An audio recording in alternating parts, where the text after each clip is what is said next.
Welcome everyone to Wrasslin Raw!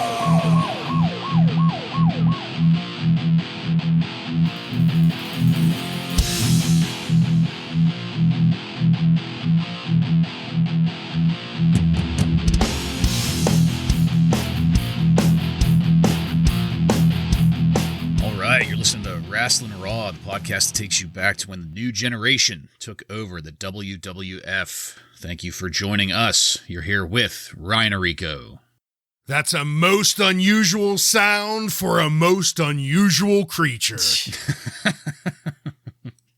Joe Gimateo. Let's go Mo. Oh boy.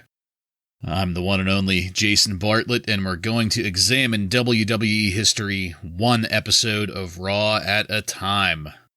In this episode of Wrasslin Raw, we're going to be talking about the Raw that aired on February 6th, 1995.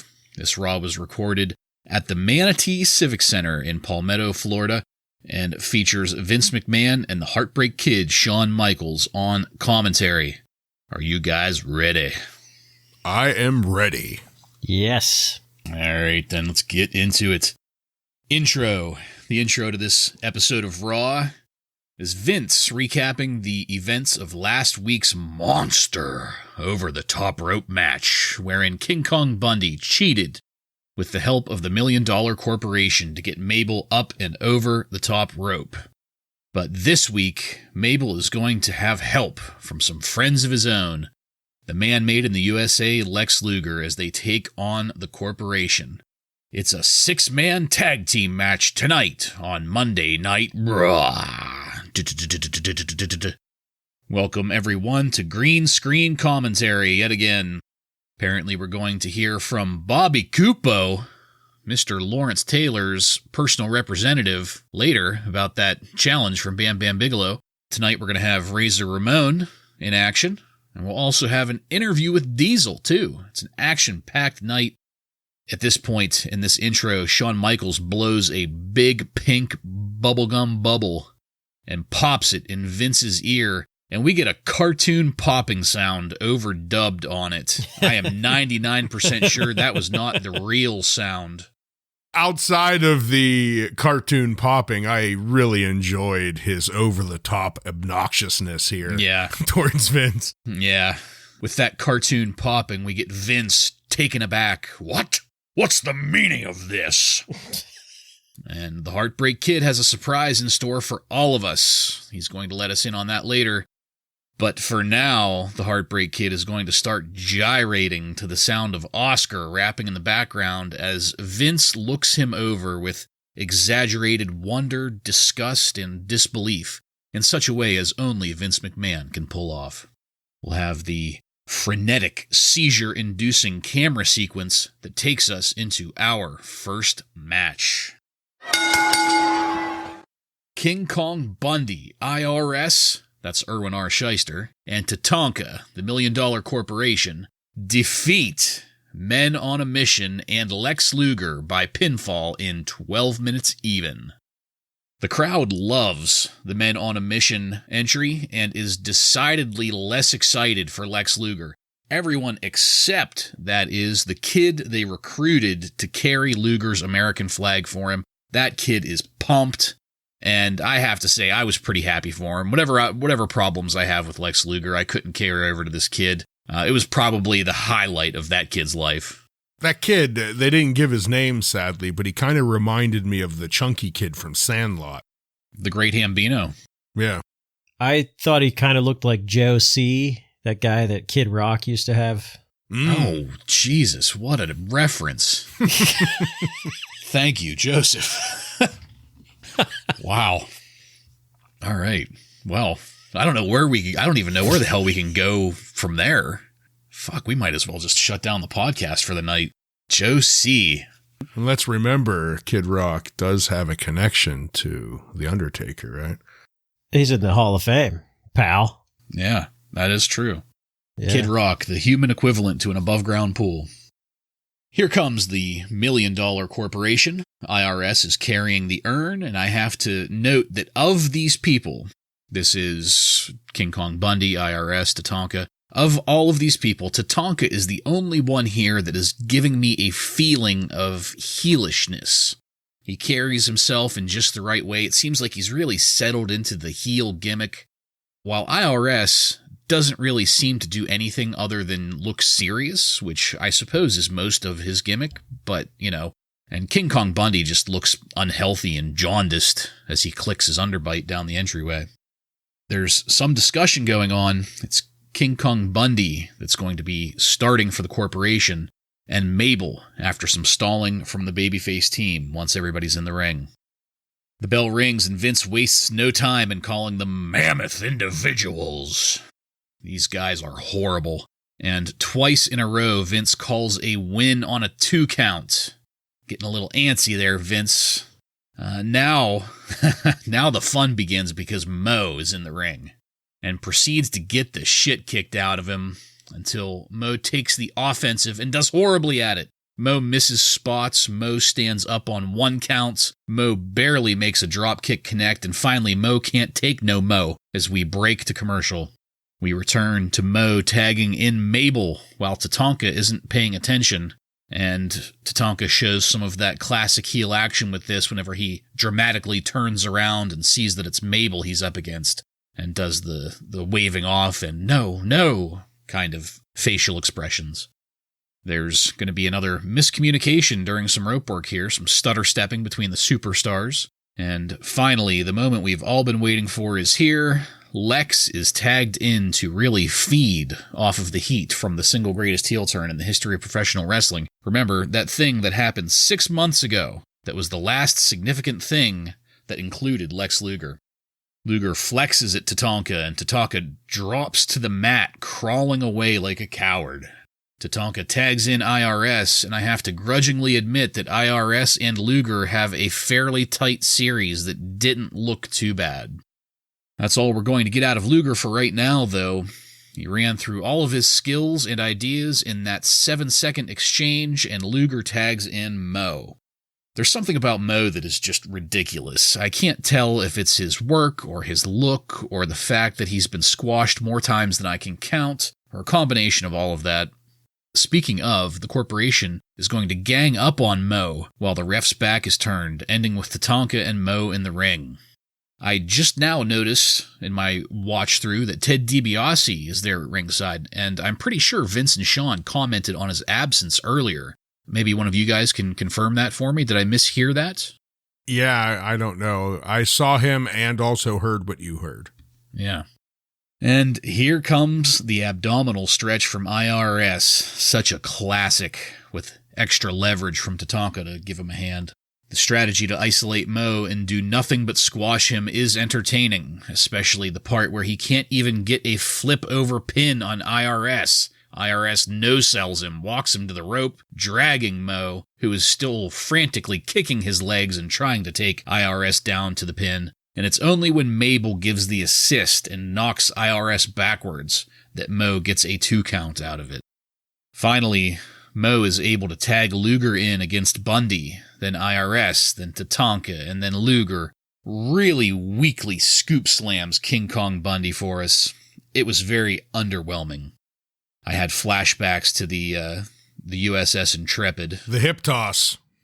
Well, this was a scoop slam, a proper scoop slam, but very, very weak and stumbling. Bundy gave no assistance at all. No. While Lex is gloating over his miracle work there with Bundy, Tatanka comes up from behind and punches Luger in the back of the head. That's a fantasy I'm sure we've all wanted to live. This puts Lex to the mat as Mabel comes in to avenge Luger and toss Tatanka against the corner turnbuckle. Mabel didn't do a good enough job, though, because as the referee is getting Mabel back to his corner and out of the ring, Tatanka gets up, gives Luger a DDT, and then slides out in time for Bundy to cover Luger and get the 3 count as Mo stands there and watches. Before we move on to the next segment, Joe, were you as surprised that it wasn't Mo getting pinned as I was? I am so happy we get to see Mabel versus King Kong Bundy. Round 2. Starting off Raw 2 weeks in a row. This match was the runniest of shits that you could possibly imagine. I will say this. King Kong Bundy is by far the worst wrestler in this match. And that's saying something. His kickouts are so bad. I can't believe they're putting this man on TV. I just can't believe it. And 2 weeks in a row, it's sad.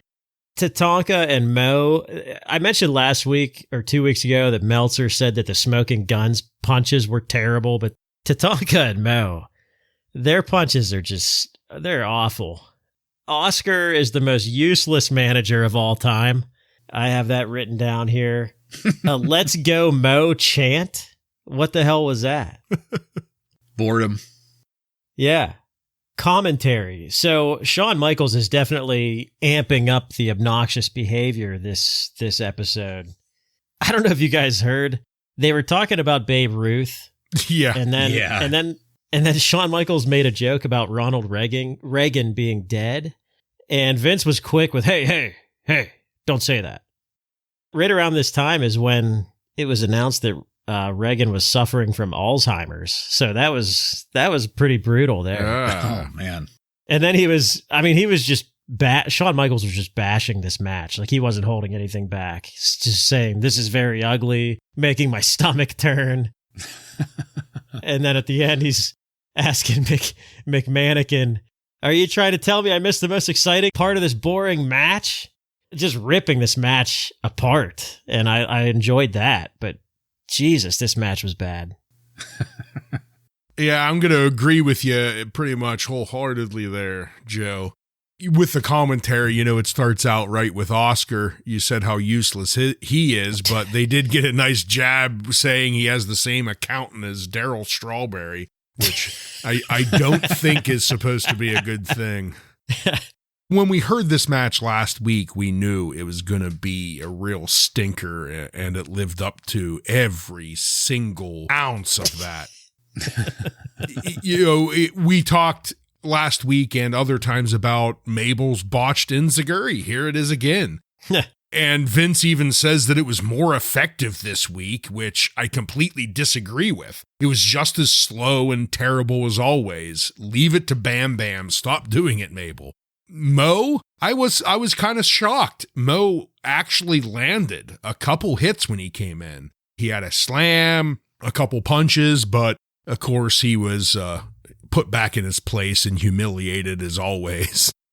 We talked about this feud that's been going on forever with Luger and Tatanka, and then Luger gets tagged in and he flexes and Tatanka just cowers into the corner, and Luger, he's just such a mighty mesomorphing powerhouse that, you can't take it. He had to just get down on all fours and roll out of the fucking ring. Every time Luger gets in the ring, it's disappointing, and Tatanka rolling out of the ring was disappointing because as we cycle through all of these terrible wrestlers, he's probably the best one of the night. And that's really saying something when you say Tatanka is the best one of a 6-person match. I mean, you're really putting the bottom of the barrel out there if 6 people can't be better than Tatanka, right? I did laugh. You mentioned when when Mo was trying to get IRS in that pin, and I laughed at IRS's waddle over to the ropes. It looked like when you have your pants down around your ankles and you're trying to look for another roll of toilet paper. That waddle. that was the type of waddle he gave over to the side of the ring there. But I had to find funny points in this match because the match itself was terrible. One of the worst was towards the end, back to Mo. It's right after the birthday wishes, and Bundy kicks Mo out of the ring. And kick is really using a liberal use of the word, because it was one of the worst looking kicks I've ever seen in my life. He just kind of lifted up his leg and laid it across Mo's back, and he went just flying and rolling out of the ring. Just bad match, terrible match to start things off. and it lasted 15 minutes almost, right?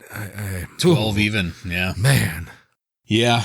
Yeah, there isn't much to be said that hasn't been said already on this one. Match was fucking terrible. And after the pest, this is the, third installment of the event that was recorded at the Manatee Civic Center in Palmetto, Florida. And after this, I have to wonder if the WWF was ever allowed to set foot in the Manatee Civic Center ever again after besmirching the reputation. Like after 2 King Kong Bundy and Mabel matches in the same building, there should have been some kind of civic injunction about them ever coming back ever again. He heard that's what they wanted to see. Yeah, right. Well, I feel bad for anybody that would have been in attendance for this, for all 3 recordings. That includes the production crew. But we'll move it along to the next segment, which is the WWF Weekend Music again.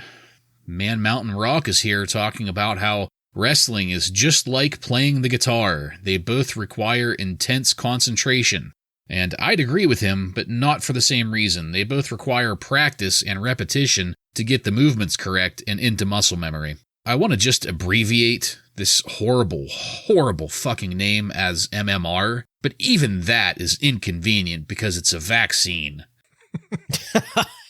Man Mountain Rock talks about the difference between practice and natural talent, and then puts over various superstars, Diesel, Undertaker, then calls Jeff Jarrett a jerk, and caps it off by calling himself dangerous. Man Mountain Rock is going to debut soon, but next, we're going to have Bobby Cupo. Bobby Cupo is Lawrence Taylor's representative, and he looks like a jobber they dragged in and put a suit on. He's got a mullet with a severely receding hairline and a porn stash, and he's sitting at what looks like IRS's desk backstage. Bobby Cupo is going to read from a prepared statement. On behalf of Lawrence Taylor, we accept the apology of the World Wrestling Federation regarding the incident with Mr. Bam Bam Bigelow at the Royal Rumble. In no way did Mr. Taylor intend to show any disrespect whatsoever to Bam Bam Bigelow. He was simply in attendance at the Royal Rumble as an invited guest, having a good time like everyone else. We feel the actions of Mr. Bigelow were highly unprofessional and totally unprovoked, and thus we continue to demand an apology. Furthermore, as it relates to Mr. Bigelow's challenge to Lawrence Taylor, while Lawrence has a great respect for the physical skills it takes to be a World Wrestling Federation superstar, he has no inclination to be one himself. Let me make it very clear. Mr. Taylor does not wish to be a professional wrestler. However, if Bam Bam Bigelow continues to denigrate the good name of Lawrence Taylor by these insidious challenges, we'll have no alternative but to seek legal remedy. Thank you. We're going to have the in-ring musical and wrestling debut of Man Mountain Rock next. But first, Ryan, what did you think of that MMR vignette and the statement of Mr. Bobby Cupo? The vignette was pretty dumb. I learned that he's dangerous, I guess. That's about all I really have to say about that. The apology, I'm pretty sure this was the guy standing next to Lawrence Taylor that said, "That guy's crazy," isn't it? I don't think so. I don't could think be it wrong. was. No, think it okay. That guy enough. was more of a mook-looking character. Like Gianfrido. Yeah. Well, all we learn as for right now, Taylor is not interested in being a wrestler. We'll see how things develop. Yeah, I've been looking to write in a quality Italian candidate for president, and I think I might go with Bobby Cupo. He does a great job of reading. Yes, he does.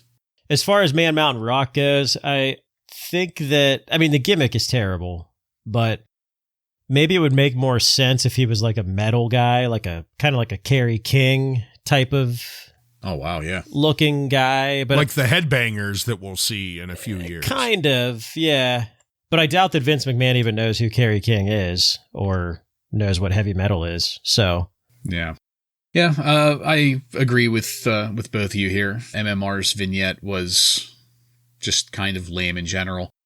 This statement from Mr. Cupo, on the other hand, I was pretty happy watching this. I forgot how much they really played up the angle on this whole Lawrence Taylor. I I remember it being great, but I forgot about the little things like this because, I mean, obviously we all know it's a work, but it's things like this that gave it that certain air of credibility, along with, last week Vince calling Bam Bam Scott Bam Bam Bigelow, and they're doing a really good job of selling this as a shoot. And Bam Bam not in his normal ring attire, but in a suit and all dressed up. Yeah. Yeah. Well, and it's a pretty big deal because you didn't see a celebrity actually in the ring wrestling since what, like Mr. T? Probably like 10 years before this? No. Hercules? Oh, Zeus, dude. Zeus, that's it. Oh, that was, yeah. That's Tiny right. Lister. Yeah, when they were playing up the no holes barred thing. But this is almost one of those build-ups where it's like, obviously we know what happens now, but if you're in the time period, it's like you're wondering, is he really going to do this? Like is LT really going to wrestle? Yeah, this is good stuff. And they're not overdoing it either. I mean, they're kind of coming up to the line, but they're not really soaking it in, And that's the thing that I think I like the most about it is that they're keeping it as subtle as anything WWF can be subtle. I'm waiting for the King's Court with Lawrence Taylor. It's coming. All right, well, we'll move it now to our next match. Man Mountain Rock defeats Charlie Hunter by pinfall in 2 minutes and 30 seconds. First, we're going to have Man Mountain Rock playing guitar in the middle of the ring with a spotlight on him. I'm not positive, but I think the percussion is being piped in for him to play off of. The sound quality was really shitty here, and I couldn't tell if he actually had like some kind of backing band like backstage for him to play off of or what, but either way, he looks ridiculous. He's a rather rotund individual that is wearing what appears to be tie-dyed sweatpants and a sleeveless tie-dyed sweatshirt. For the record, I'm no musician, but I'd like to think that I know a thing or two about music. And what MMR is playing here is simple. MMR. But he doesn't seem to fuck it up at all, so he has that going for him, I guess. Finally, MMR ends this little sequence by taking his guitar off and raising his arms in victory. The lights are down and the sound quality of the overdubbing is pretty bad, so I can't really tell if the crowd is into it or not. We'll have a quick promotional consideration paid for by the following. It's one of the previously seen Bam Bam Slim Jim commercials. And when we come back, holy shit, Charlie Hunter looks like a jacked version of Charlie Manson.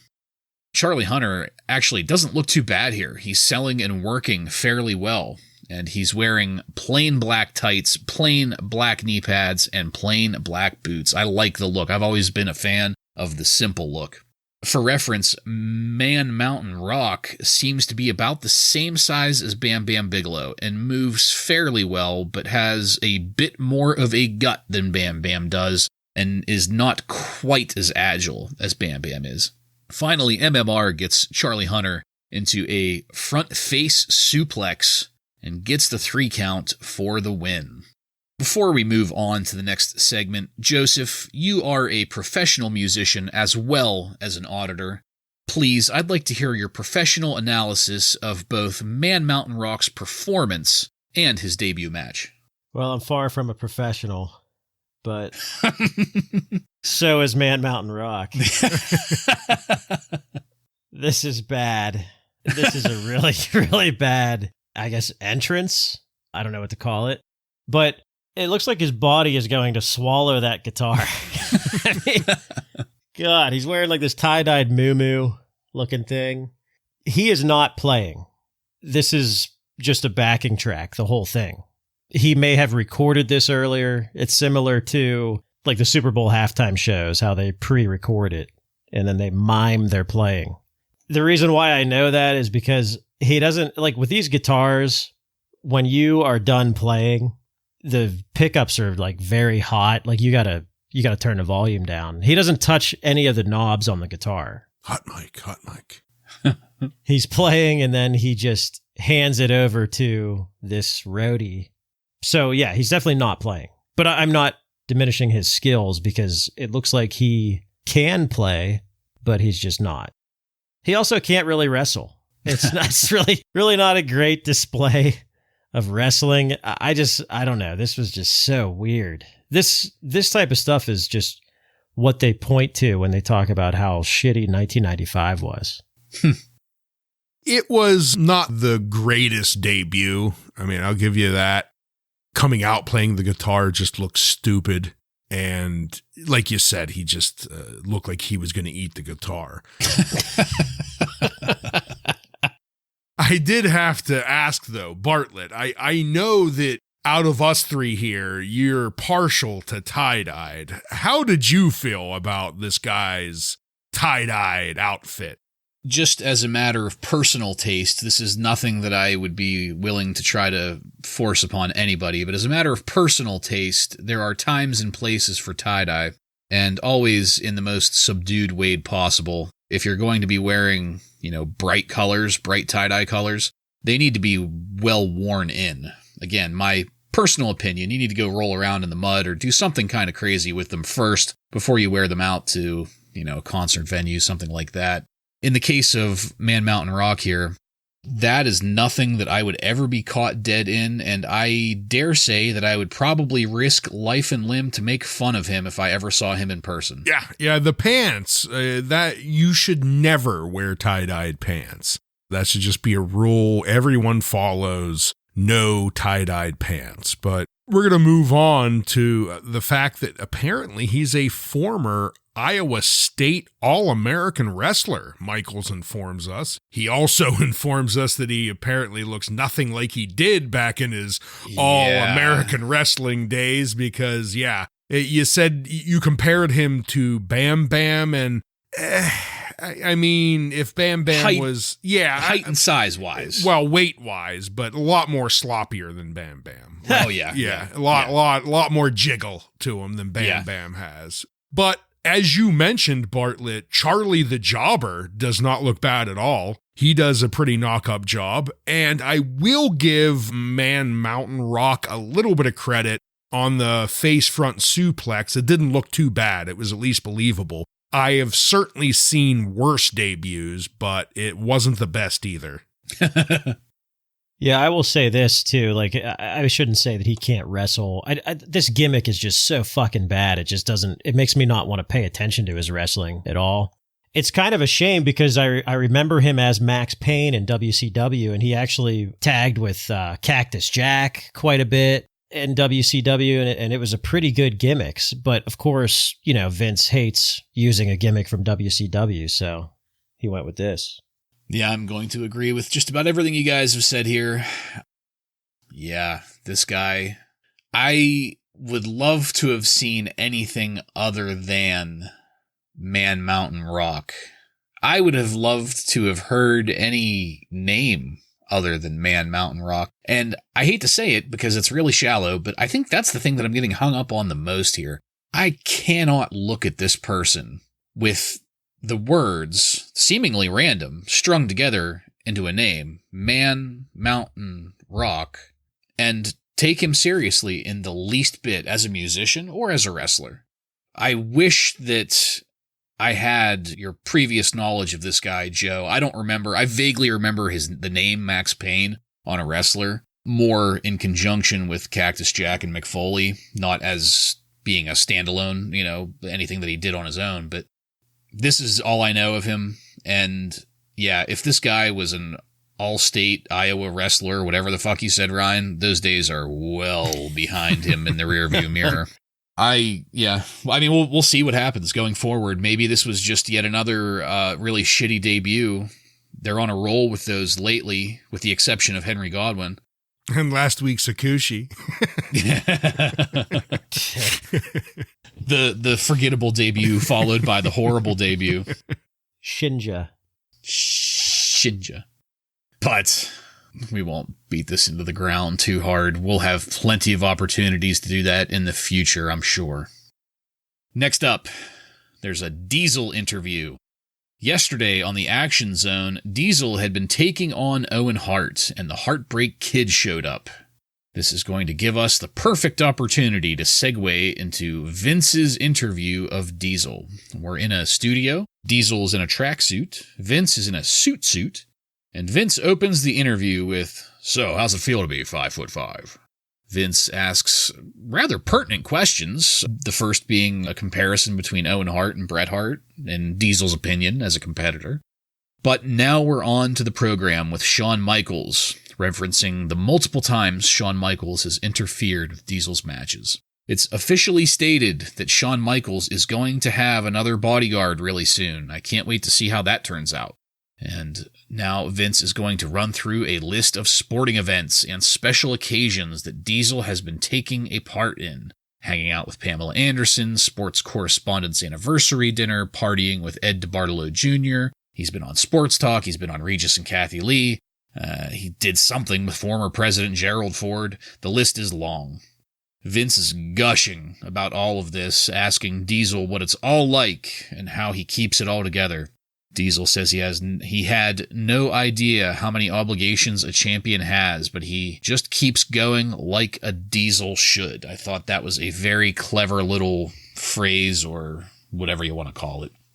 Apparently, Diesel is going to defend the title against Double J Jeff Jarrett in 2 weeks on Monday Night Raw, and the interview ends with Diesel looking straight into the camera and giving the people's eyebrow.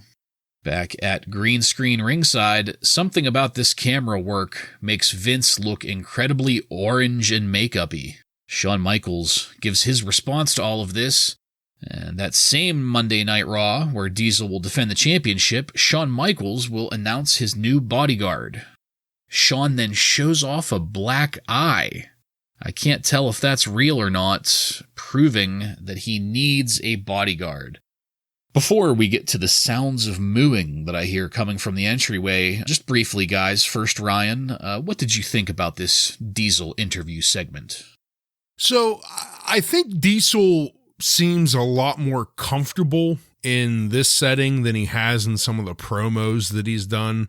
He seems like he's playing the gimmick better. He doesn't seem as uncomfortable and stumbling over some of his words as much as he has in the past. So that part of it I thought was much better, but it was a little bit too long. It took up a little bit too much time. So that part of it, I think it just started to kind of get away from them in the length part, and it was hard to hold my attention for that long listening to him. I did have to note, though, when they were running through the different shots of all the different commercial successes that Diesel has had, they did not show the Slim Jim commercial. They decided to leave that one out. Rightfully so. I actually really enjoyed this interview.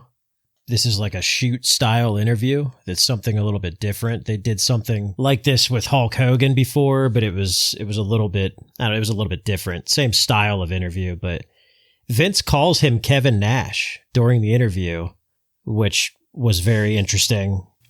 Pretty much making it sound like it's a full-blown shoot interview.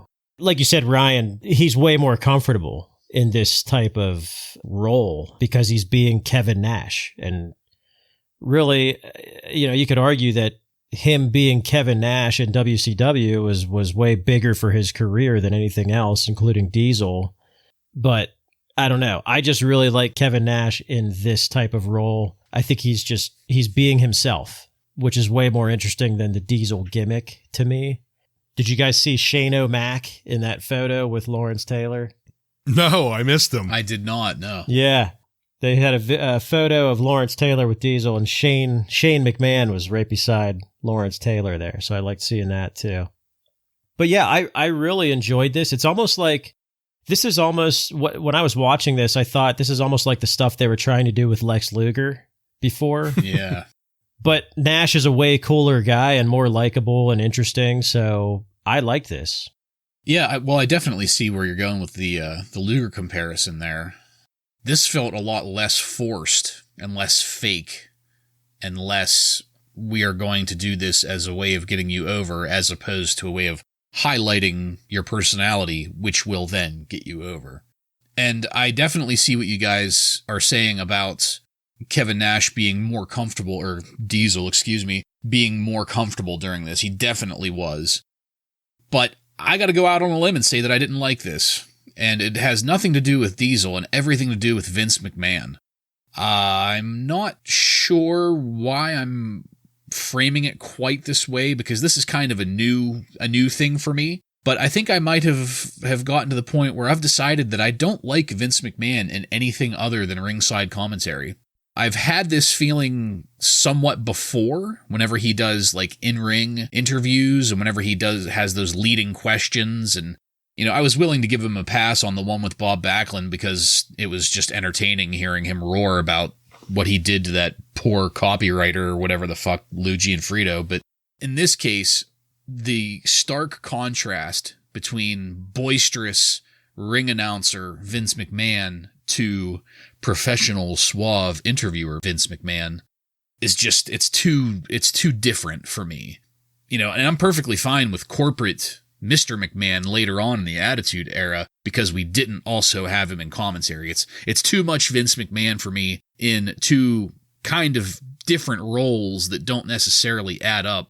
Long story short, you'd rather see Todd Pettengill do this interview. No. I'd rather see Stephanie Wyatt. Stephanie Wyatt, yeah. I'd maybe rather see Jim Ross do this interview. I know he's still kind of a relative newcomer. Vince thinks he's too ugly for TV during this time. We have to get a cowboy hat on him first. Yeah, too Southern.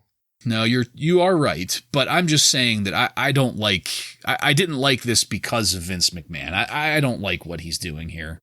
And again, these are all new thoughts for me on this. This is the first time I've been able to kind of put it into words what irks me about it, but it's something that's been building up over a while, and I hope it doesn't continue with Diesel or anybody else, for that matter. Leave the interviews to other people.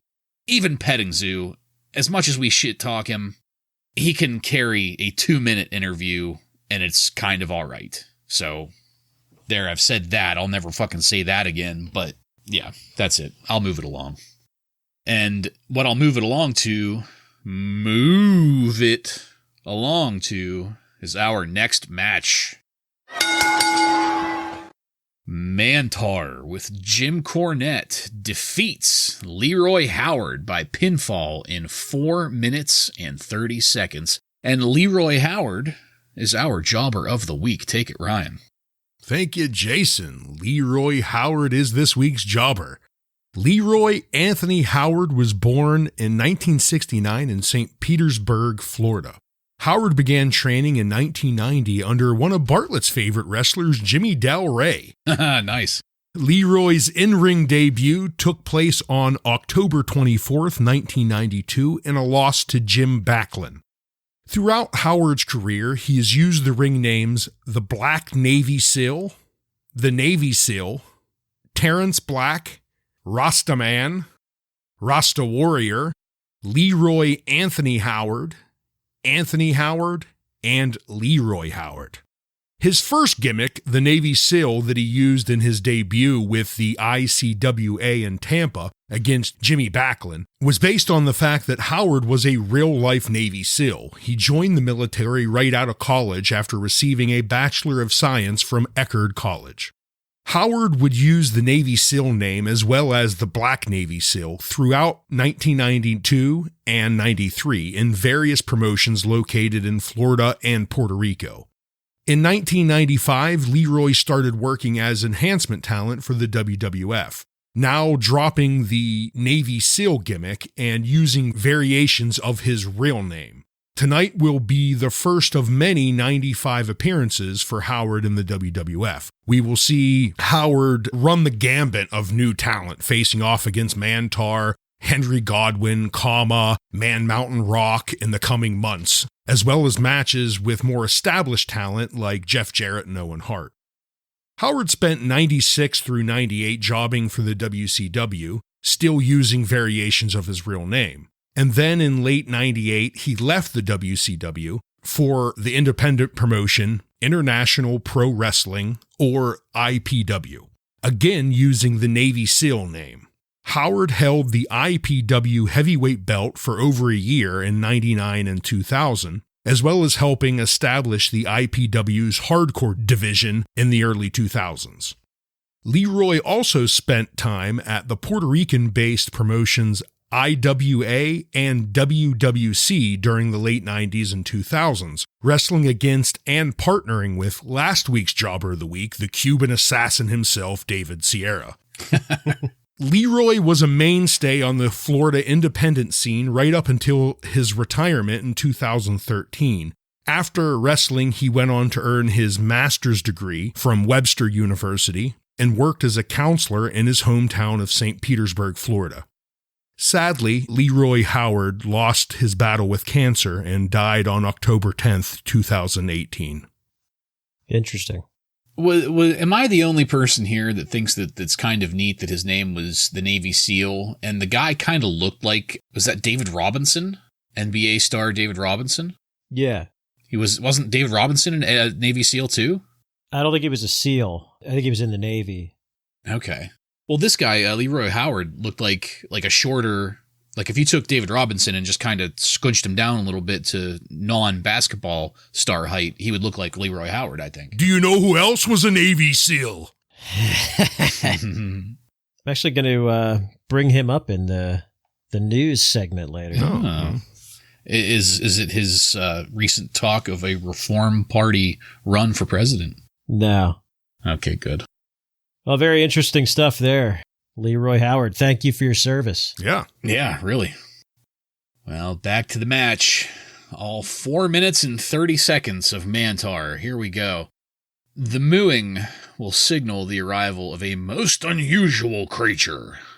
I have to note here that Mantar is not wearing the headgear. I want the fucking headgear on this guy. Just once. Just once. So I don't think we're going to get it. I think that Bruce Pritchard said that he couldn't get into the ring with it, so they ditched it. If you go and look just go to YouTube and Google, do a search anywhere for worst gimmicks of all time. Mantar inevitably is on every single list that comes up, and there's always footage of him with the headgear. I think we might be past that point. He had a Shockmaster incident, I think, a couple times when the helmet would fall off when he's trying to get in the ring. He has hooves, though, for feet. And he moves a lot. Yeah. He does move What more do you want? He doesn't have hooves for feet. Sure he does. They zoom in on his feet right whenever fucking Vince says that. No.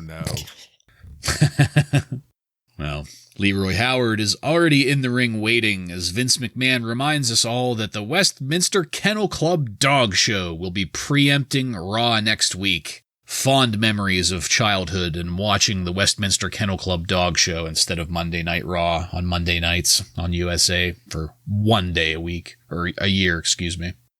Man, it's great to see Cornette, but Cornette trying to interact with this Mantar gimmick is really unfortunate. He's trying to act like a manager for somebody that is supposed to be a mindless beast.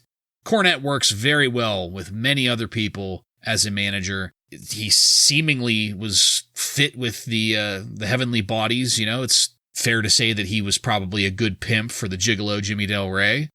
I can see before, whenever he was with Yokozuna, that fit. There was something that was just right about that, but this is just not right at all. Mantar leads off the match with this running charge/carry thing. Kind of cool in its own right if it wasn't attached to a Mantar gimmick, but with this, he takes Leroy Howard into the corner. Leroy Howard gets a brief advantage until the mooing begins, and the mooing must be Mantar's psych up strength multiplier or something, I don't know. But once again, Mantar is all power moves, twice catching Leroy in midair and turning it into some kind of slam. There's a lot of spot calling and mooing.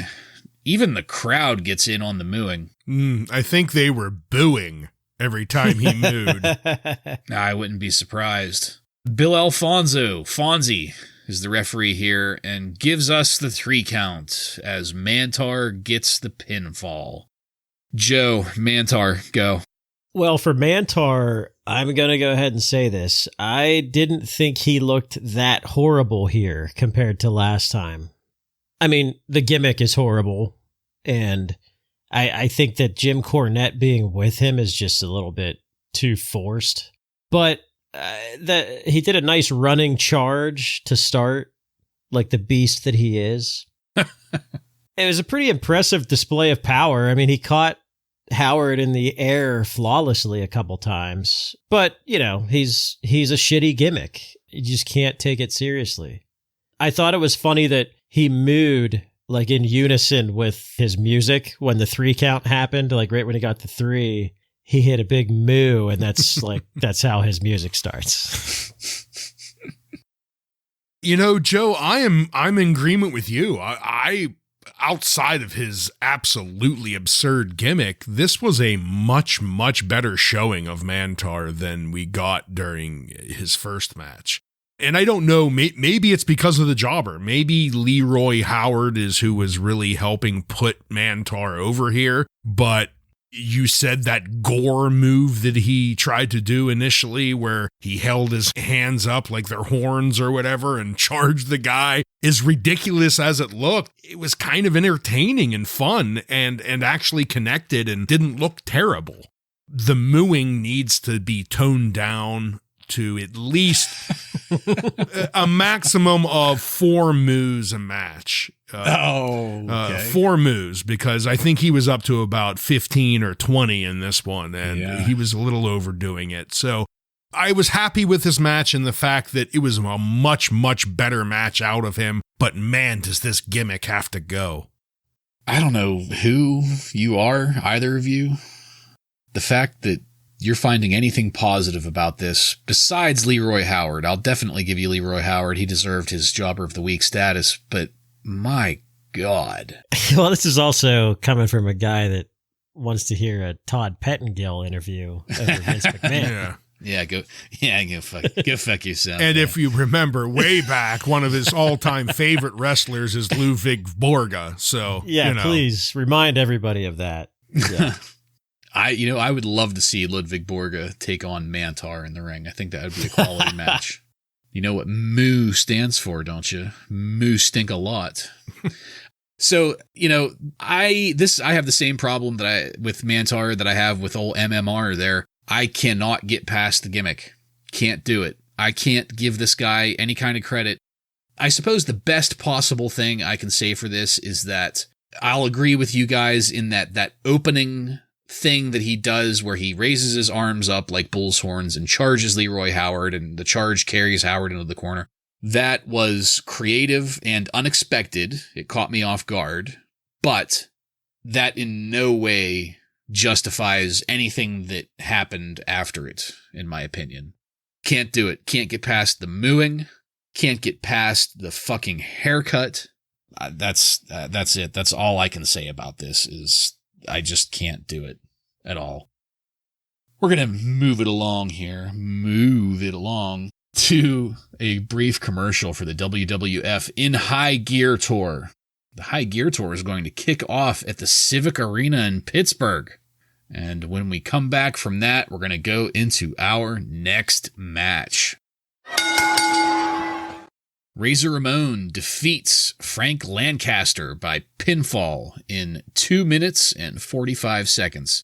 Yes, that's right. It's a rare Razor Ramon jobber match. We haven't seen one of these in quite some time.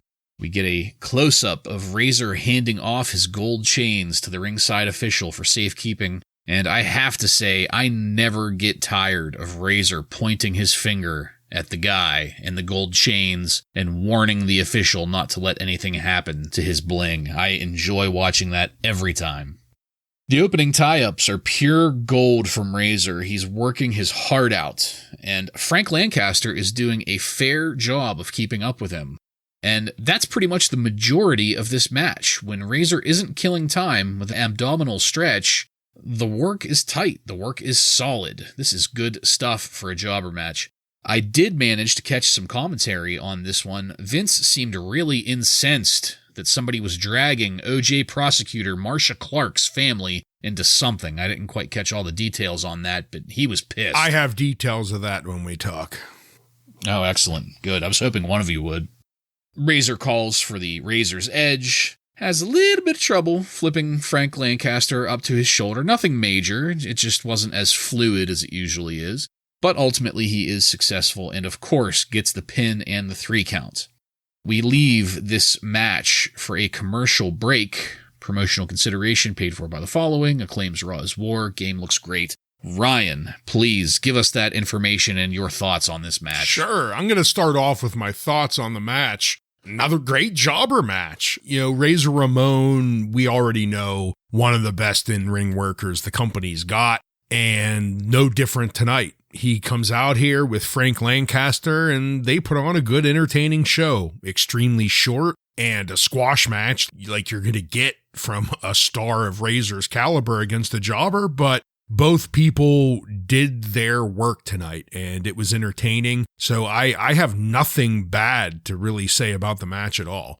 As far as what Vince was talking about with the prosecutor from the OJ trial, Marcia Clark, so he's talking about her being dragged through the dirt by the media. And yeah, this was a real scumbag move. So what happened was her ex-mother-in-law, so this is from her ex-husband, her ex-mother-in-law released photos from a private vacation that Marcia took with her son when they were still married, and they're topless photos. So she releases topless photos from a private collection from her son to the media. And that is what they're dragging her through the mud over. Just ridiculous scumbag maneuver by the mother-in-law here. Yeah, I mean, there was a lot of scumbag behavior through the whole trial, really. Yeah. Yeah, this match, it was good. I mean, it's a jobber match. It's nice to see Razor Ramon when you had to deal with fucking Men on a Mission and Lex Luger and Tatanka earlier. I really like this vest that Razor's wearing, so a little bit of kudos to the seamstresses backstage. It's funny you bring up that vest. In my first grade photo that I took, I had a button-down shirt that looked very, very similar to the material that his vest was made out of. That's fantastic. Yeah, I need to find that photo and show it to you guys. Razor's calling a lot of spots for Lancaster, but I mean, whatever. It's a jobber match. Razor is just chopping the living shit out of Frank Lancaster at one point in the corner there. The one thing I noticed, I don't know if you guys noticed this, and I don't know if I've talked about this before, but near the end of the match, like Bartlett, you mentioned that he's struggling to get him up into the Razor's Edge, but while that's happening, do you guys ever notice how some people in the crowd just rush to the front?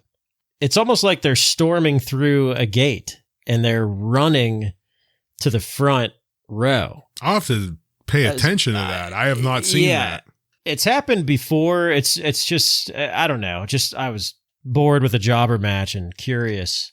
You're sure that they aren't like amateur photographers? Or because I mean, him doing the Razor's Edge, that's a great photo shot. No, they're like kids, like running to the front. It's almost like, okay, kids, you can go ahead up to the front row, and the kids are just running. It happens a lot. I just didn't know if you guys ever noticed that. No. I wondered what that was, because you look at the wrestling crowds in 1995, they're a lot different than they are now. Yeah, I mean, well, they're the same people, just Yeah, totally different.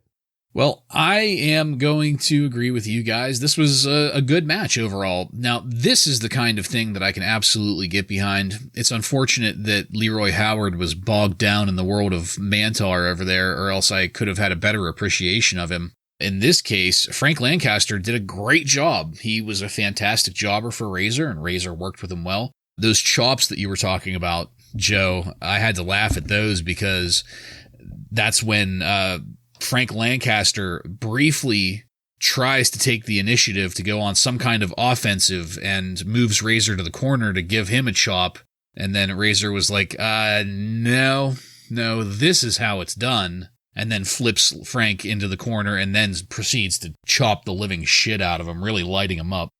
Pretty good time there. The whole match was good. I really enjoyed it. I'm not sure that this is, highlight quality necessarily, but still, this is the kind of thing that I tune into Raw for. Quick, to the point, reminding us all that Razor's here. And again, I'm really glad to be seeing him in a jobber match here. Really reminded me of how good of a worker he is. Not that none of his most recent matches didn't, but, You know, the fact that he can work with Double J shouldn't be a surprise because they're both great workers. Razor showing up and showing that he can work with somebody of Frank Lancaster's relative level just kind of reinforces his overall skill, in my opinion. But we'll come back from that promotional consideration commercial and go into our last match of the night. Henry Godwinn defeats Bill Weaver by pinfall in 2 minutes even. Henry Godwinn is coming down to the ring, and we get a close-up of the slop bucket while Vince goes bleh. Bill Weaver is quite a specimen. Zebra print tights, short mullet, pencil-thin mustache. He's got quite a unique look to him. But he puts in a good effort. At one point, he dodges a clothesline from Godwinn and then attempts a drop kick, but he's a little short on it, and Godwinn bitch slaps his legs and feet down to the mat. As per his usual style, Henry Godwinn is being a brute force brawler here and is looking great doing it. Even when he lands a kind of modified slam on Bill Weaver, it was a very unique move. I have no idea what to call that. Vince called it an impressive maneuver. But this wasn't even a finishing move. This was just some kind of complex slam that happened in the middle of the match. Bill Weaver is selling extremely well here. And here we're going to have a reminder that the viewers need to dial up the WWF call-in line, 1-900-SHAMELESS, $1.49 a minute. Apparently, Owen Hart is going to be on there announcing how he's the only one who can out-cheat Bret Hart. Meanwhile, in the ring, Henry Godwinn lands the slop drop, does some rootin' to roll Bill Weaver over, and gets the 3 count for the win. There's going to be a quick commercial break and then back to ringside. Next week, Monday Night Raw will be preempted by the Westminster Kennel Club Dog Show. But in 2 weeks, we'll have Diesel defending the WWF Championship against the Intercontinental Champion, Double J Jeff Jarrett.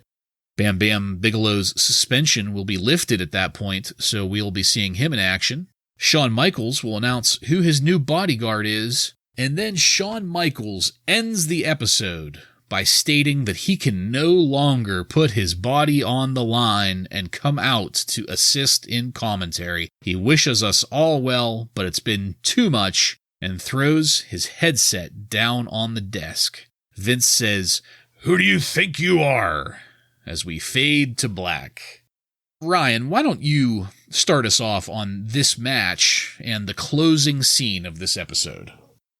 Sure thing. So it starts off as Godwinn is making his way to the ring with his slop bucket, and they tell us that he gave The Undertaker a run for his money at Superstars this last week, and they mention that The Undertaker lost some of his mojo after the IRS took his earnings. So, let's plug that stupid storyline once again. And as is a pattern with Godwinn here, this is another really good match. Every time he comes in there, I like the work out of Godwinn, and the gimmick's a little bit hokey, but it's not terrible, and it's workable, and he's doing a good job with it, especially when he's able to pull off some of these nice looking power moves that he does. We get lucky with yet another great jobber in Bill Weaver tonight. It's a very short squash match, as I think that's all we've seen out of Godwinn so far in Raw, but he's taking advantage of it. And when he gets in the ring, he makes it entertaining. And I thought it was a decent way to end Raw. Yeah, I think we all know Henry Godwinn more as a tag team wrestler. I think he had better success with that, but as a singles star, I mean, I'm somewhat interested in him right now at this point. I would have liked to have seen that Undertaker match to kind of see him in a non-jobber match just to see how he looked there. Do you guys know if Henry is a heel or a babyface? Like, I'm not sure at this point. I'm not sure if they're sure yet. Yeah. Haven't seen that specified or implied. So that's the one thing that's, I'm kind of interested in that. Like, is this guy a heel or a face? I think he looks good. He's solid. Out of all like Ryan, you mentioned the gimmick is hokey, but I think out of all the other gimmicks that we're dealing with right now, I can certainly put up with put up with this one, and I think you would agree with that. As far as the ending, the show ending, I think it was Sean quitting commentary saying he can't be out here and that he's getting beat up and needs his bodyguard. It just seems kind of rushed that they just want to get this bodyguard in there because like we haven't seen Shawn Michaels get beat up by anybody. So I'm not sure where they're going with that, but obviously we're going to see his bodyguard here when we watch next week. And sorry, I forgot to mention anything about the Shawn Michaels part. And I just wanted to say I'm a little bit worried about commentary. As I've mentioned in prior episodes, I've been really enjoying the Heartbreak Kid on commentary. I think he's been doing a pretty knock-up job, and I'm worried about where it's going to go from here. Yeah, I agree. And I mean, it seems like we're getting Jerry Lawler when Sean's not there. Which is not bad, but if we end up with a $1 Million Man or something like that. Yeah, I am going to agree with both of you guys about all of this. I've been on record from the beginning saying that I'm a fan of Henry Godwinn, and I feel somewhat justified in that so far. Admittedly, we haven't really seen a whole lot of him, but I do agree that I would have liked to have seen that Undertaker match, despite the lacking of the earn, less power bullshittery of that whole fucking stupid-ass angle.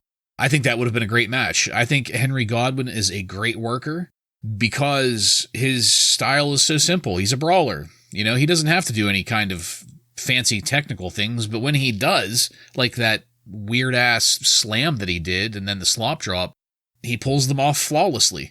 I'm very glad that he doesn't rely on that kind of thing because I think the whole brawler thing really suits him. But yeah, very much happy with how Henry Godwinn's been doing. And isn't it the damnedest thing? You guys both made reference to it, but it takes Man Mountain Rock and Mantar for us to be on board with a hog farmer gimmick. You know, it's amazing what perspective will do for you. Well, it's more believable. I mean, it's he's a hog farmer. He's not a half man, half beast. Mantar. Yeah. Yeah. Or half man, half mountain, half rock.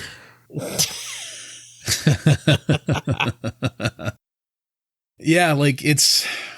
I mean, Brock Lesnar's a farmer. You know, it's believable. Farmers could translate to be great wrestlers, not fucking minotaurs, mythical creatures. Yeah. Well, you know, they're used to wrestling greased pigs. So Joseph and I. Please shut me down if you're going to get to this at any other point during our episode here tonight. But do you happen to know where Shawn Michaels got that black eye? Is it real? Is it? I'm assuming it's fake because there's nothing reported here. Okay. I have heard previously quite a few times of different times where Shawn Michaels had gotten cocky with people in bars and things like that and gotten punched. And I didn't know if that was maybe a legit shiner or not, but all right. We are going to end this episode and move on to highlights and lowlights.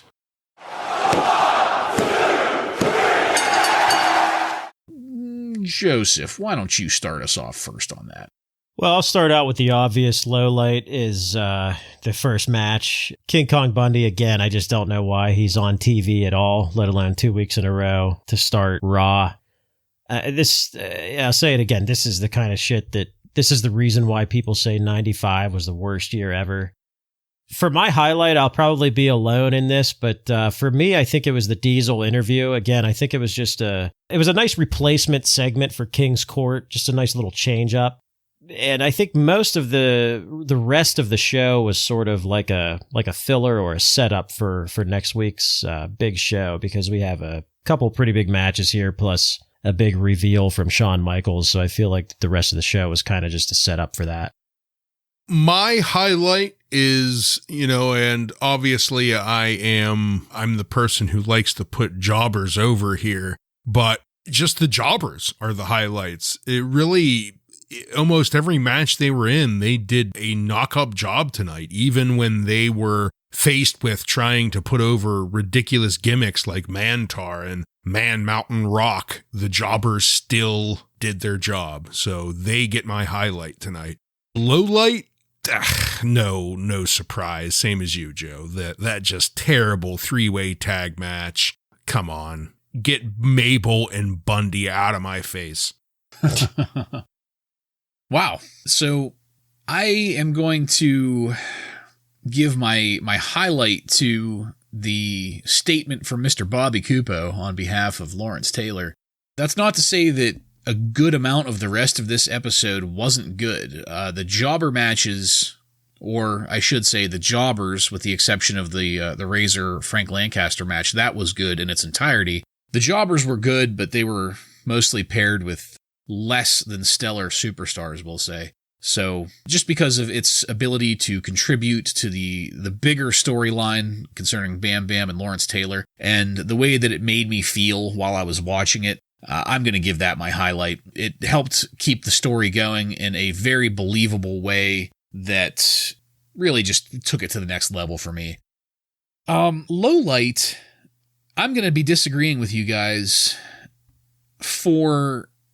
and I'm not sure how to put it, because you both mentioned it, but so you two both said that your low light was Mabel and King Kong Bundy in the first match, and that's what people talk about when they talk about how bad 1995 is. I don't exactly disagree with that, but my low light is going to be Mantar and Man Mountain Rock, because when I think of what's wrong with 1995, it's shit like Mantar and Man Mountain Rock that comes to mind. I can almost forgive the opening match here with Bundy and Mabel and all the rest, because, I don't know, at the very least, it was kind of entertaining seeing Mo get his ass kicked again. Like, It was so long. Yeah, it sit was. through a commercial break and everything. It was. I'm not, I'm not going to argue any of that. All of your points on that match are valid, but I just think that Mantar and Man Mountain Rock are much, much worse for Monday Night Raw and wrestling in general right now than anybody in that match was. And it's the goddamnedest thing. I'm wishing for petting zoo over Vince McMahon. I'm asking for Mabel and King Kong Bundy over Mantar and Man Mountain Rock. And it's just the weirdest fucking night for me. We are going to lose all 4 of our listeners because of you. I know, but I can't lie. I can't do it. These people are just the fucking worst. Mantar and Man Mountain Rock. Well, the gimmicks, I should say, because I don't know. I guess that's my problem is, yes, I agree with you. Their gimmicks are terrible, but Mabel, whatever his gimmick is, he's just a terrible wrestler. What do you mean? Whoop, there it is his gimmick. King Kong Bundy, his gimmick is I'm big, but he's a terrible worker. Lex Luger, terrible. Yeah. I guess I could give more lenience towards a bad gimmick than I can bad wrestling. See, I can't get past the gimmicks. I can't give them a chance. Maybe I'll warm up to them. I don't know. But yeah, I would much rather watch that first match than either of those 2 matches. And that's saying something. Yeah, I mean, I'll say this about the gimmicks. It's no surprise that these gimmicks didn't work out. Yeah. Right. No doubt. Right. No doubt. All right. Well, Joseph, do you have any contemporary wrestling news from on and around February 6th, 1995 for us? I sure do. To start things off, I would like to say that The Undertaker supposedly has a knee injury and will be out of action for a few weeks. Must have injured it during that Henry Godwin match, maybe. Who knows? Because he didn't have the power of the urn. Didn't have the urn. So now he's getting knee injuries because of it. On a positive note, Paul Bearer's back is getting better since he doesn't have to lug that big motherfucker around. Yes. But he's replaced it with a 6-foot submarine sandwich. With pickles. Yeah. There is a rumor that Shawn Michaels quitting color commentary is a play on Jesse Ventura possibly returning. We know that didn't happen quite yet with Jesse coming back, but that was a rumor during this time. Gary Plummer was a linebacker for the 49ers, and he went on a local radio show claiming that Vince McMahon offered him $30,000 to wear a WWF hat and say he was going to WrestleMania on camera, but he turned it down. He did not say why, but clearly Ken Norton Jr. accepted that money. There's a gossip column in the New York Daily News that claims that Lawrence Taylor was given $100,000 to take that bump at the Royal Rumble, and that he will be getting another $100,000 to work WrestleMania. When I read that, I feel like he's probably going to get paid way more than $100,000 to work WrestleMania. If he got $100,000 for getting pushed, yes, and then he's going to get paid the same amount for wrestling, and that doesn't add up. We don't know that he's going to wrestle yet. I'm sorry. At this point. So you've spoiled everything. Spoiled. Edit. I'm in control of editing. I can cut that shit out. Let's see here. Raw from last week. Tag team rematch show. If you guys remember, that earned a 3.0 rating, which was higher than usual during this time. Dave Meltzer mentions that the Westminster Kennel Show traditionally outdraws Raw for ratings. Well, no surprise there. At least in 1995 it did. Well, when you have people like Bartlett and his mother watching it. Of course those numbers go up.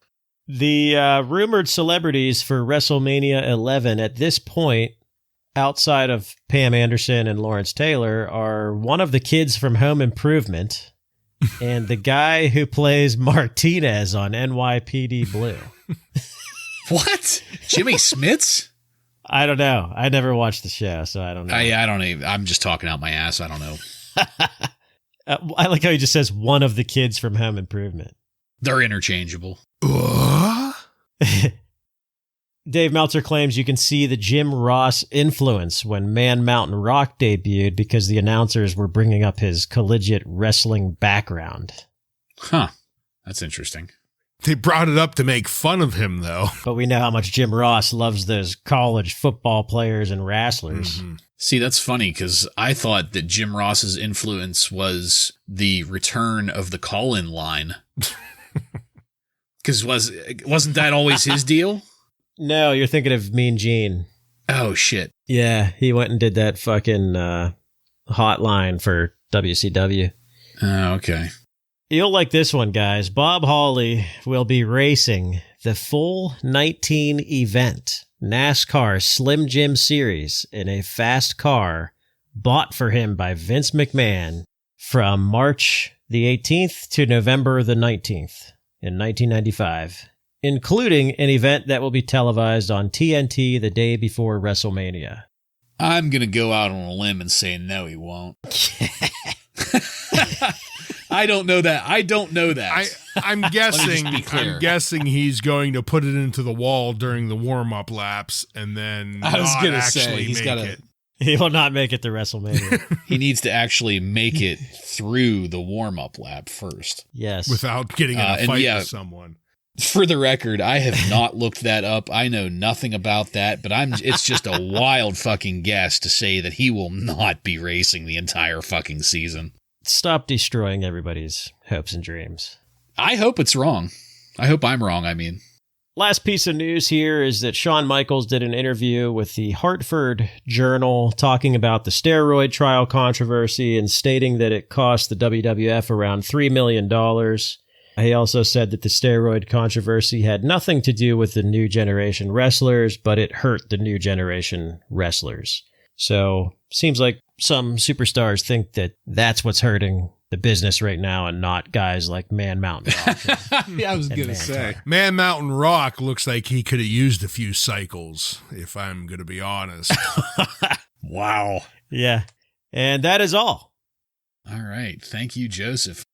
That's astounding to me that anybody can look at what's going on right now and think that the problem is anything other than the creative.